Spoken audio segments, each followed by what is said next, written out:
Generation Z বা Gen Z আন্দোলনের পতন হলো আরও এক দেশের সরকার। পূর্ব আফ্রিকার দেশ মাদাগাস্কারে জেনজি আন্দোলনের সরকার পতন হলেও এখনও রাস্তায় রয়েছেন বিক্ষোভকারীরা। রাজধানী আন্তানানারিভোতে তরুণরা রাস্তায় নেমে এলে টিয়ার গ্যাস ব্যবহার করে তাদের ছত্রভঙ্গের চেষ্টা করে পুলিশ।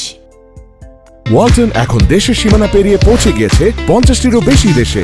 ওয়ালটন, ঘরে ঘরে, বিশ্বজুড়ে। গত সোমবার রাতে রাষ্ট্রীয় টেলিভিশনে দেওয়া ভাষণে প্রেসিডেন্ট আন্দ্রি রাজোয়েলিনা সরকার ভেঙে দিয়ে তরুণদের সঙ্গে সংলাপের জন্য পরিসর তৈরির প্রস্তুতি দেন। তিনি বলেন, পানির সংকট ও বিদ্যুৎ বিভ্রাট মোকাবিলায় ব্যবস্থা নেওয়া হবে এবং লুটপাটে ক্ষতিগ্রস্ত ব্যবসায়ীদের সহায়তা করা হবে।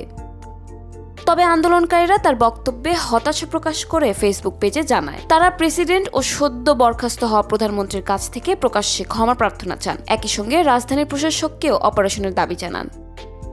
অন্যদিকে রাস্তায় নেমে আসা অনেকে প্ল্যাকার্ডে লিখেছেন, আমাদের পানি চাই, আমাদের বিদ্যুৎ চাই, রাজোয়েলিনা পদত্যাগ করো।